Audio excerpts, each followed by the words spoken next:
It's time for Made in the Northwest. All right, we're hanging out here with Mac Grills, Bob Tucker. Thanks for having us out here, man. This is incredible what you guys are making here right in the Northwest. You're very welcome. Happy to have you. So this is a laser turret combo machine. Okay. And what it does is it can punch features like the louvers that are in the back of the grill to vent the smoke. Yeah. And all of the dipples in the flame zone pan where we get the direct heat on the steaks. Okay. That all comes from this machine. So it can nest parts and put them in different configurations, and that way you get the most out of each sheet of material and optimize that, right? Yes, so each sheet has a different type of parts that are cut within it. Wow. And the entire barbecue can be cut, like all the parts that are from this type of material and this thickness for one run of barbecues is on this skid right here. Wow. So that's incredible. And this is a lot of the parts that are, once they're broken out of the sheets, they get staged over here. So this is actually a body for a one-star grill. Okay. So that's all punched out, ready to go. Goes through a deburr machine, and we deburr all of the edges and sharpness edges and stuff. Yeah. Send it through. That's great. And so that just comes from there over into here, and through that just the rotary totally brush. cleans it up right there. So yes. And then there's an example of parts that have a formed feature. Yep. So this is a drip tray for the 2-star, and it has a dimple on there. Okay. And the purpose of that is to keep it up off the bottom of the grill so it doesn't sweat and get grease trapped under it.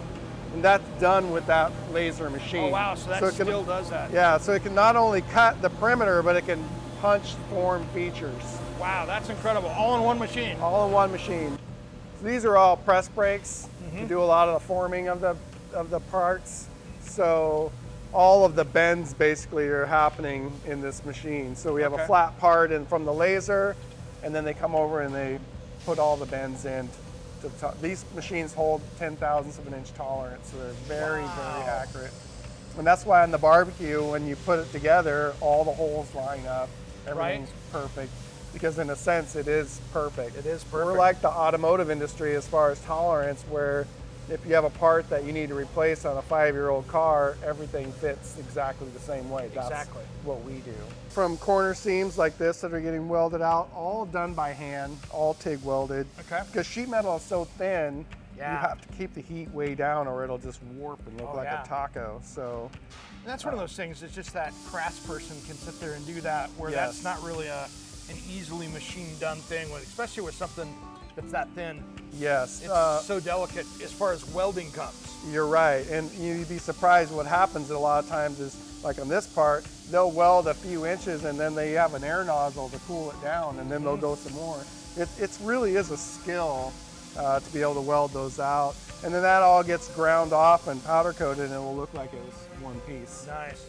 This is actually a prototype model of a 2-star built-in that we're going to release this summer. And so this was the first unit that we've made. And we go through and we make a prototype, make sure everything fits together the way we want, find out any issues that we have, make the adjustments, build another one. Then we do all the testing, burning, cooking, all of that, and then on we go with production. So it takes quite a process to make a new model. But that's the beauty of you guys being local here. Yes. Is that you can do this. You can sit here and go, okay, well, what if we do this? What if we do that? Now somebody walks over to a station to do it versus you having to get into an email string to some other manufacturing company out there that's doing it. That's right. That's the beauty of this that I really enjoy. So you're right. What we do is we build the part, find out any interferences, any problems, any issues, and then redesign it, make all of our notes, go back into the CAD program, adjust this, change holes, maneuver things around, build another prototype. And we do that multiple times. We'll probably build 4 or 5 of these prototypes. Nice. Before we actually get to like, okay, it's ready for a customer, let's go. Gotcha. So, take it, refine it, play with it hard, yes, see what the issues are. And this is in the works about 1.5 years. Wow, So okay, so the development process is big. It does. It takes quite a while to get it just right. Well, that's one of the nice things I like about you guys, though, too, is that you guys don't have 4,000 grills on there, right? You guys do what you do best. You Yes. have the models you need, Yes. but it's not like there's a lot to pick from, because there doesn't need to be a lot to pick from. And honestly, what we've done with the models that we have are customer driven. So our customers are asking us for this model. And that's Yeah. when we say, okay, if enough people want us to make a built-in version, then we'll do that. Sure. So that's really where the new models come from, is from the customers. That's great. That's Yeah, great. they're like, hey, I want racks that I can slide in and out and have different configurations and sizes. So we're like, okay. So we added these brackets, and now you can just slide the racks in and out. So this is actually a full rack from the bottom size. Wow. Right? And so you can completely double your cooking surface with just one full upper rack. And then the lid, because it's rolled, still clears all of those. And then a lot of customers, and this one's called a 3/4, a lot of customers will put the lower half racks, we call them, at the down here. They'll use those for multiple rack positions on the top and use the full rack on the bottom. Nice. And then they can have completely different configurations of different racking positions depending on what they're cooking and where they want those. And any of these will fit in any slots all along the grill, and they'll be able to use that for doing lots of chicken thighs or jerky or salmon. So it's completely modular on what you want to do. You and can how that literally fits. have like 3 courses on here at the same time. Exactly. And still rolling with it. That's pretty dang impressive. And with that full rack in the middle and these racks not installed, I can cook 4 full packer briskets on this 2-star or 8 pork butts. That is a lot of meat, my friend. Yes. Yeah. And then you can take them out and throw a turkey on there. Yes. You can do beer can chickens standing up. We have one customer that does 6 chickens every week. He loves them. That's a way to go. Then I wanted to show you that inside stuff on the customer service things that we talked about. Yeah. Where pain points of the grill are maintenance. So this is our flame zone area. Okay. A big differentiator between our grill and a normal pellet grill, it gets hot enough to actually sear a steak. Cook burgers, chops, all your dinner time stuff, it heats up way faster and it gets a lot hotter. So you can just put your steaks right on there, 10 minutes, 1-inch ribeye is perfect. On this side, we have a cold smoke / warmer box. So the Wow. heat comes through these vents, and when the grill's on smoke, you can smoke cheese over here at about 80 degrees. That's You incredible. can do salmon. A lot of guys want to smoke sausages at 100 degrees. Yeah. That's very popular.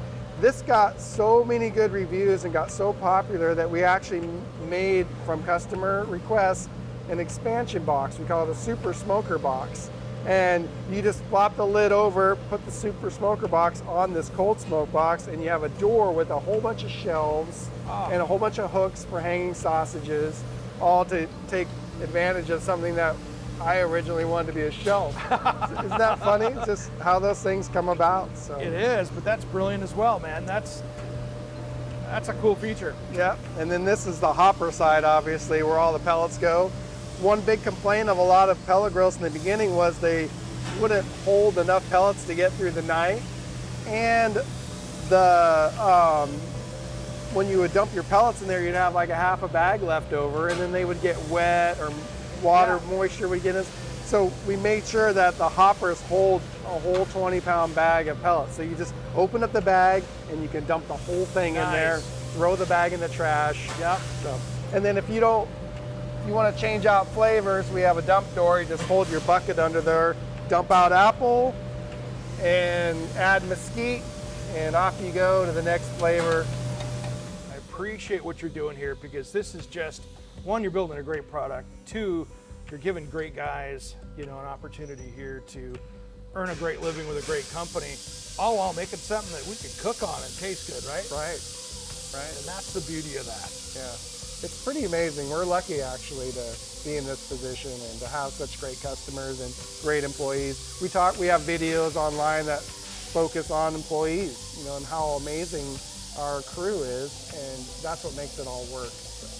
Yeah, those stories that's kind of the backstory of Mac Grills, really, about how you guys really give back. I mean, barbecues, that's all cool and it's making me hungry. But this backstory of giving back is an amazing thing too that a lot of companies are doing, but we need to get even more doing it. Yes, agreed.